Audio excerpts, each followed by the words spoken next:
Saudara-saudara, tanggal 25 pagi tadi materinya adalah imajinasi profetik, di mana Komsos sebagai ruang mimpi gereja.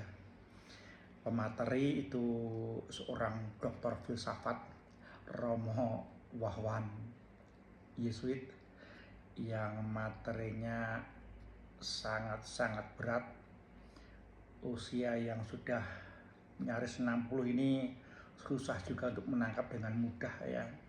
Walaupun saya suka filsafat, tetapi hanya suka, tapi nggak bisa, hanya suka saja.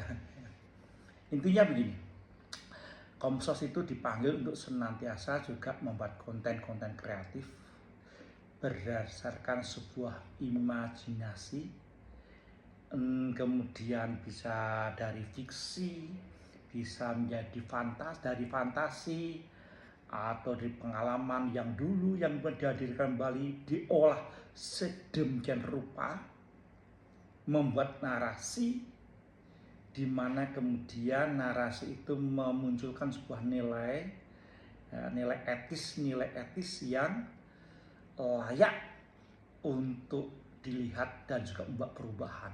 Nah, membuat perubahan, siapapun yang juga membuka. Nah, salah satu hal yang cukup menarik adalah karena ini pemateri seorang Yesuit, beliau memberikan contoh Santo Ignatius dari Loyola ketika lututnya itu dioperasi dan masa pemulihan dan berada di penjara, mimpinya menjadi seorang satria dan menikah dengan seorang putri bangsawan ya, ratunya sana, kemudian mau menjadi pelayan sebagai seorang satria, tapi dia cacat kan. Kemudian yang dibaca adalah buku-buku rohani, yaitu Santo Santa dan Injil.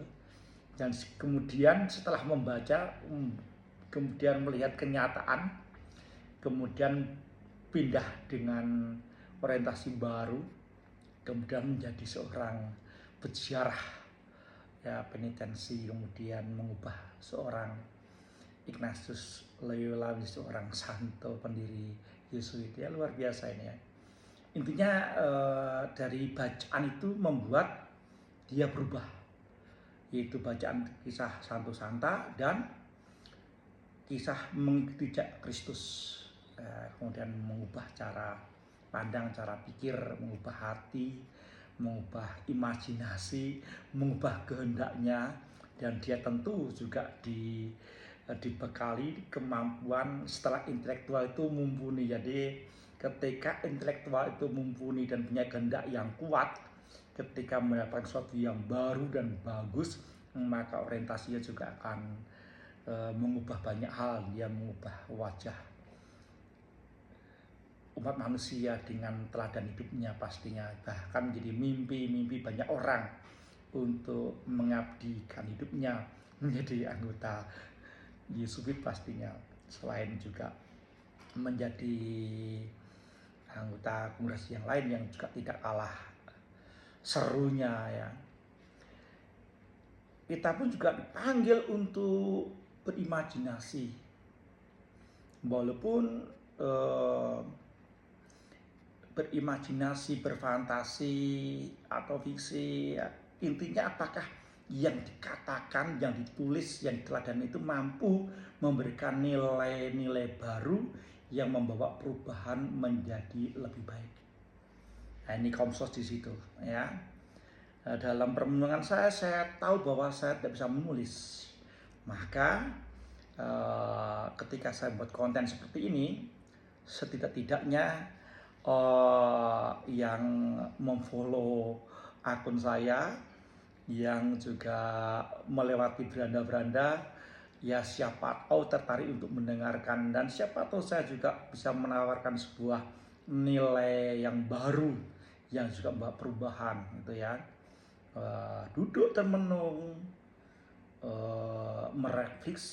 merefleksikan sebuah kegiatan-kegiatan pengalaman rohani, bagaimana Allah hadir, Allah menyapa, kemudian pengalaman itu ditulis, diceritakan, dan juga memberikan sebuah inspirasi bagi banyak orang, kemudian inspirasi yang baru itu menggugah, membangkitkan, membangun kehidupan yang lebih baik, bukan menulis membalas sakit hati, bukan menulis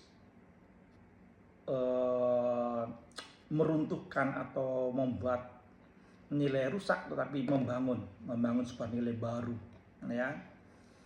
Sehingga kami diingatkan kapan buku itu, kisah itu, cerita itu sebuah fantasi, apakah sebuah fiksi, apakah sebuah imajinasi, ya. Pernah mendengar kata ini enggak? Ditebus ke Prabon. Itu waktu saya kecil itu mendengar kata-kata itu, mungkin nggak tahu muncul dari kalimat mana itu. Ditebus ke Prabon. Waktu itu kan belum ada medsos. Jadi kalau kita bertemu dengan orang bercerita, entah forumnya apa, entah itu ngerumpi, entah itu apa atau apa, ketika dia ngomong apa saja dan jauh dari fakta, ya, bahkan kemudian menjadi sebuah halusinasi, ya, kemudian saking banyaknya ngomong dan tidak sesuai dengan fakta, maka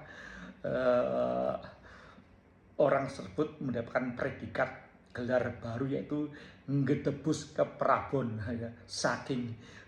Saking banyaknya kata-kata yang tidak sesuai fakta, ya, maka dikata ngedebus ke Prabon artinya besar, ya. Itu sebuah sindiran bagi banyak orang yang ngomongnya kemana-mana tidak sesuai fakta. Bahkan kalau sombong itu masih mending, Pak. Kalau dia kaya, sombong kekayaannya oke.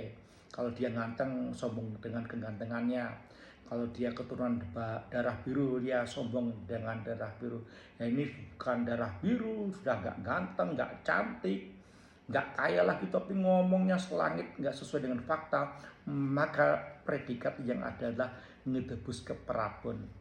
Tentu Komsos tidak dipanggil seperti itu, tapi mau mengangkat, memberikan semangat, tidak berhenti membuat konten-konten yang kreatif, yang muncul dari sebuah narasi-narasi yang sudah direfleksikan sebagaimana Tuhan ajarkan, yang tertulis dalam kitab suci, bagaimana mewartakan ajaran-ajaran gereja yang baik dan benar, dan tentu juga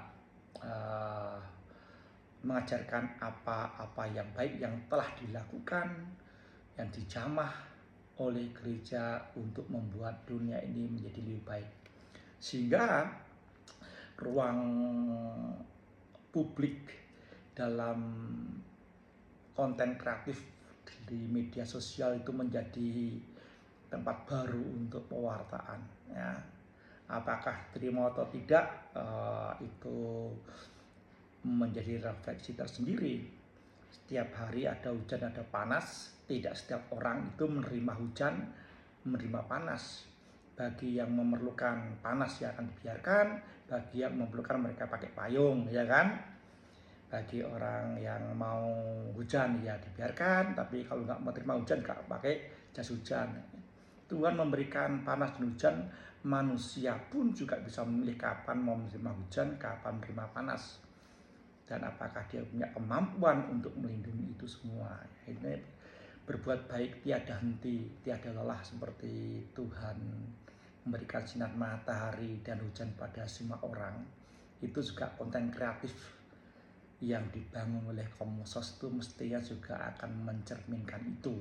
Walaupun berharap bahwa setiap tayangan itu ada yang like, ada yang komen, ya, memberikan kebanggaan. Tetapi lepas ada yang like atau komen atau yang memberikan kata love, ya, lepas dari itu semua, ya dimurnikan memang kita mau mewartakan tentang apa yang baik, apa yang benar sesuai dengan Tuhan ajarkan itu, ya.